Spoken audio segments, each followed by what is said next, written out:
말씀입니다. 오늘 제목은 가룟 유다의 최후입니다. 예수님께서 붙잡혀서 공회원들 앞에서 신문을 받으셨습니다. 그것도 깊은 밤중에 신문을 받으시고 이제 예수님께서 어디로 끌려가게 됩니까?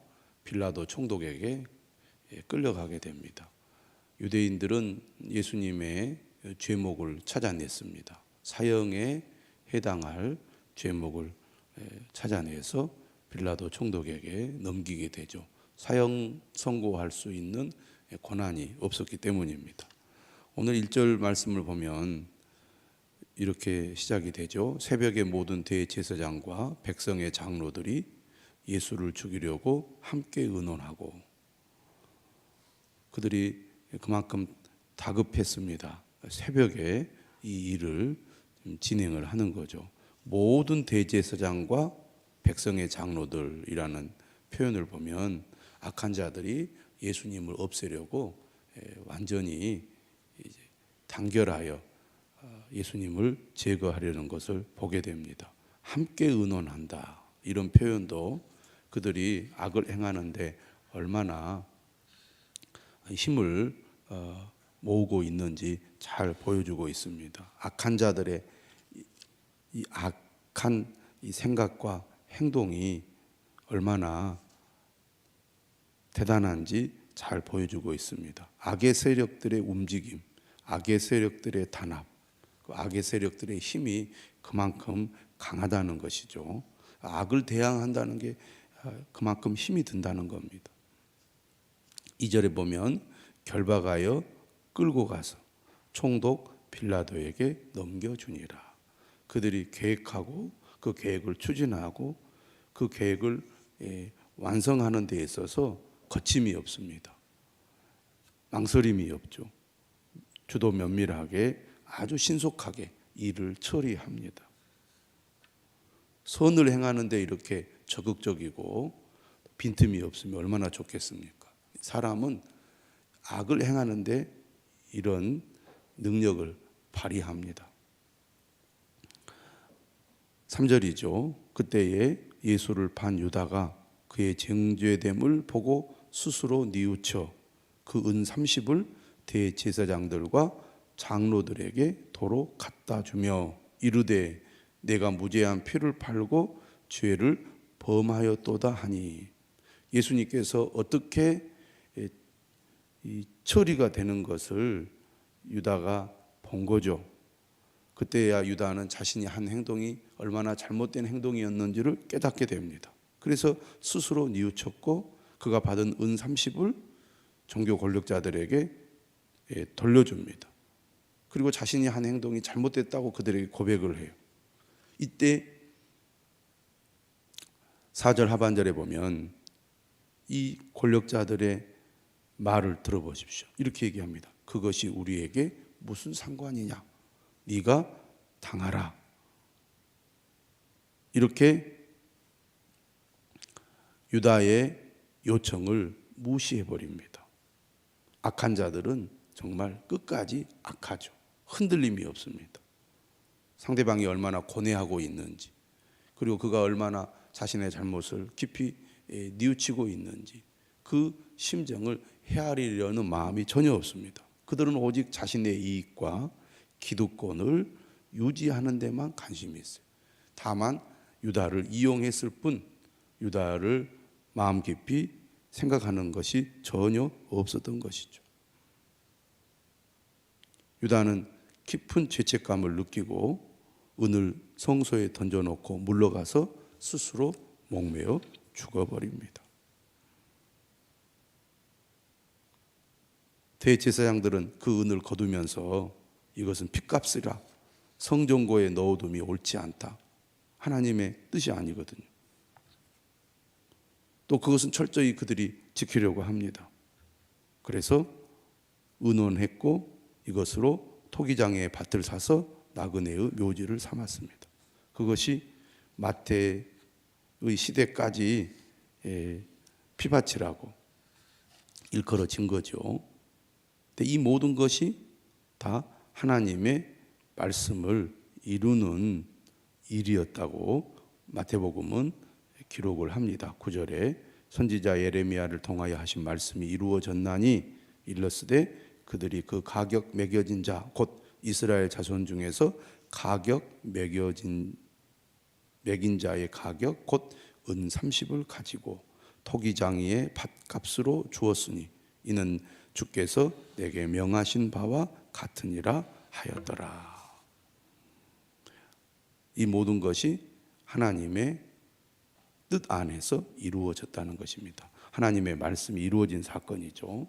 마태복음은 이 가룟 유다의 사건을 상당히 자세하게 기록하고 있습니다. 가룟 유다 이야기는 모든 복음서에 다 기록되어 있고 매우 중요하게 다루고 있습니다.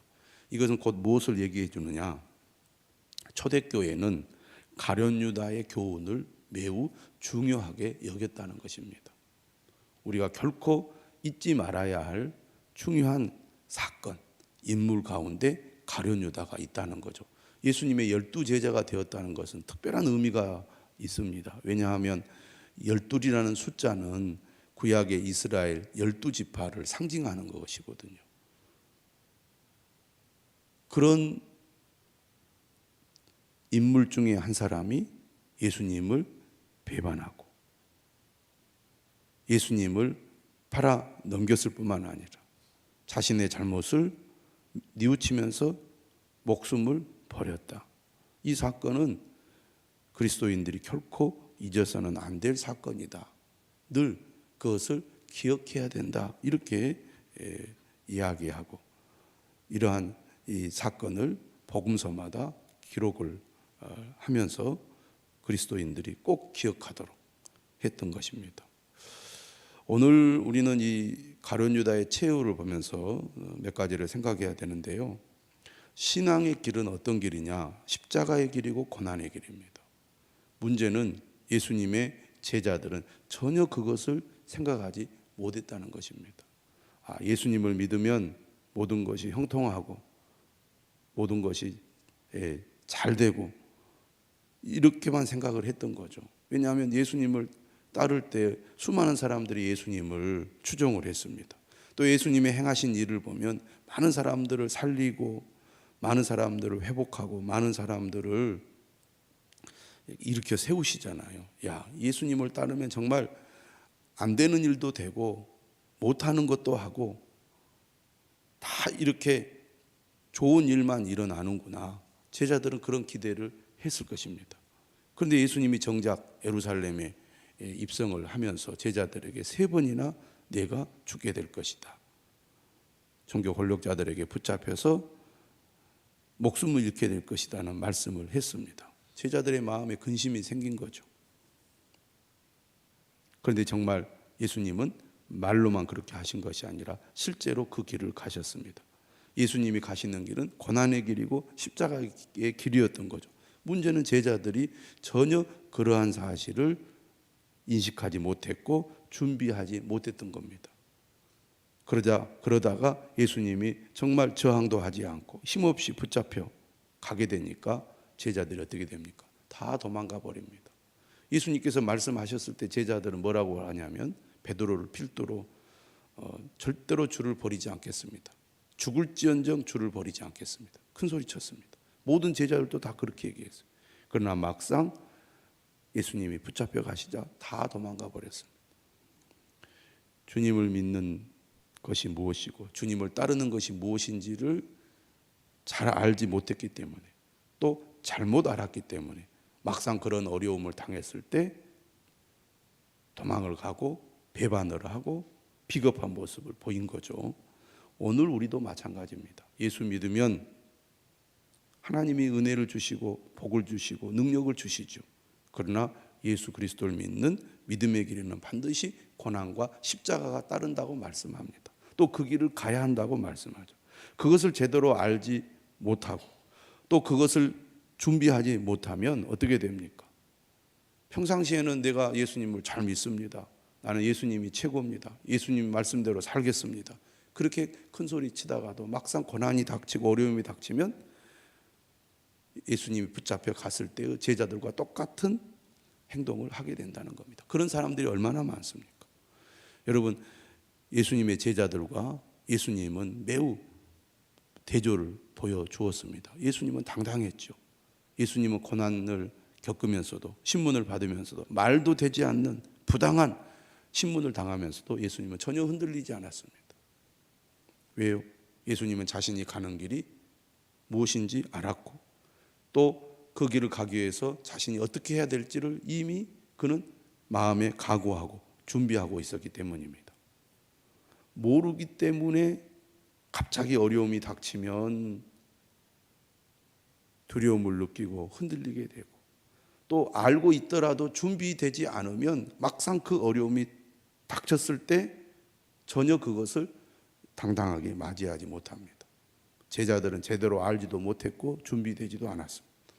오늘 우리는 어떻습니까? 주님의 길이 어떤 길인지 제대로 알고 있습니까? 또 알고 있지만 얼마나 우리가 준비하고 있습니까? 말로만 큰 소리치는 제자들과 같지 않은지 오늘 우리는 돌아보아야 할 것입니다. 이 제자들 중에 한 사람이 가룟 유다죠. 또 한 가지 우리가 본문에서 생각해야 될 중요한 주제는 바로 베드로와 유다의 차이입니다. 베드로는 예수님의 말씀을 들었습니다. 그러나 그는 상황에 사로잡혀서 두려움 가운데 예수님을 3번이나 부인하고 말았습니다. 그런데 3번 부인했을 때 닭이 울었어요. 닭이 울었을 때 예수님의 말씀이 생각이 난 겁니다. 말씀을 들었어도 귀담아 듣지 않고, 말씀을 들었어도 갑자기 상황이 어려워지고 위기가 닥치면 말씀이고 뭐고 생각이 나지 않고 그 상황에 매몰될 수밖에 없는데, 베드로는 닭이 우는 소리에 예수님의 말씀이 생각이 나고 기억이 나서 그는 그때 진심으로 자신의 잘못을 뉘우쳤습니다. 오늘 본문 우리가 바로 앞에 6장 75절에 보면, 이에 베드로가 예수의 말씀에 닭 울기 전에 네가 3번 나를 부인하리라 하심이 생각나서 밖에 나가서 심히 통곡하니라. 자신이 얼마나 주님 앞에 큰 잘못을 저질렀는지를 깊이 깨달았다는 얘기죠. 심히 통곡했다 그랬어요. 말씀이 들리고 말씀이 생각나서 자신의 잘못을 깨닫고 뉘우친다는 것은 얼마나 귀한 일인지 모릅니다. 그런데 오늘 본문에 보면 유다도 뭐라고 그랬냐면 그의 정죄됨을 보고 스스로 뉘우쳤다 그랬어요. 아, 자신이 잘못했구나. 예수님을 팔아 넘긴 것이 매우 잘못된 일이구나. 내가 해서는 안 될 일을 했구나. 예수님이 붙잡혀가지고 총독 빌라도에게 넘겨진 사실을 알고 그는 자신의 잘못을 스스로 뉘우쳤습니다. 베드로와 유다가 뭐가 다릅니까? 어떤 면에서는 유다가 훨씬 더 책임감이 있다고 볼 수 있습니다. 자신의 잘못에 대해서 죽음으로 자신의 잘못을 책임지는 사람이죠. 오늘날도 그런 사람들이 얼마나 많습니까? 자신의 잘못을 죽음으로 책임지는 사람이 있습니다. 그런데 베드로와 가룟 유다, 베드로에 대해서는 그리스도인들이 그의 뉘우침을 높이 평가합니다. 그러나 가룟 유다의 뉘우침을 진정한 회개로 보지 않습니다. 예수님께서도 그가 죽기 전에 뭐라고 얘기했습니까? 차라리 태어나지 않았으면 나을 뻔했다. 이렇게 말씀하잖아요. 가룟 유다의 이러한 행동을 초대교인들이나 또 학자들이나 모든 그리스도인들 어떻게 정리를 합니까? 이것은 후회일 뿐이지 회개는 아니라고 보는 겁니다. 후회와 회개는 다르다는 거죠. 자신의 잘못을 인정하고 뉘우치는 것은 회개와 후회가 차이가 없을 수 있습니다. 그러나 진정한 회개는 무엇입니까? 회개에 의해서 중요한 것은 잘못을 뉘우친 것으로 끝나지 않고 반드시 자신의 잘못된 행동에서 돌이키는 것으로 연결이 되어야 합니다. 다시 말하면 주님께로 돌이켜서 주께로 돌아와야 한다는 것입니다. 자신이 잘못한 것을 자신이 어떻게 책임을 집니까? 주님께 나와서 자신의 잘못을 회개하고 주님께로 돌이켜 주님 앞으로 나아가야 그게 진정한 회개가 되는 것이죠. 만약에 가룟 유다가 정말 엄청난 잘못을 저질러서 수많은 비난을 받는다 할지라도 주님 앞으로 다시 나와서 내가 잘못했습니다. 만약 그랬더라면 예수님께서 너 같은 사람은 나는 모른다 그렇게 하셨겠습니까? 그렇지 않았을 것입니다. 그도 용서를 받았을 겁니다. 그도 훌륭한 제자로 주님께 쓰임 받았을 것입니다. 그랬다면 가룟 유다에 대한 기록도 달라졌을 것입니다. 진정한 회개는 후회와 다릅니다. 우리도 어떤 일을 할 때 내가 왜 그렇게 했을까? 정말 그렇게 하지 말았어야 되는데 그저 후회하는 것으로만 그쳐서는 안 되겠습니다. 진정한 회개가 있어야 되겠죠. 잘못했다면 이웃질 뿐만 아니라 잘못으로부터 돌이켜서 예수 그리스도께로 돌아가야 합니다. 그게 진정한 회개입니다. 가룟 유다에게는 그것이 없었습니다. 초대교회 교인들은 가룟 유다의 그 행동을 보면서 두 가지를 생각했을 것입니다. 우리는 어떤 어려움이 있더라도 예수님을 배반하지 말아야지. 자신의 이익을 쫓아서 예수님을 팔아넘기는 그런 죄는 짓지 말아야지 생각했을 것입니다. 더 나아가 정말 우리가 주님 앞에 죽을 죄를 졌을지라도 베드로처럼 회개하고 주께로 돌아가야 주님께 쓰임받지, 뉘우치기만 하고 주께로 돌아가지 않는다면 그처럼 안타까운 일이 어디 있겠는가 생각하지 않았겠습니까? 오늘 우리도 가룟 유다를 보면서 우리 자신을 돌아보는 이 아침이 될 수 있기를 주님의 이름으로 축원합니다. 주님의 길, 믿음의 길은 고난의 길이고 십자가의 길입니다. 기꺼이 그 길을 갈 수 있기를 주님의 이름으로 축원을 드립니다.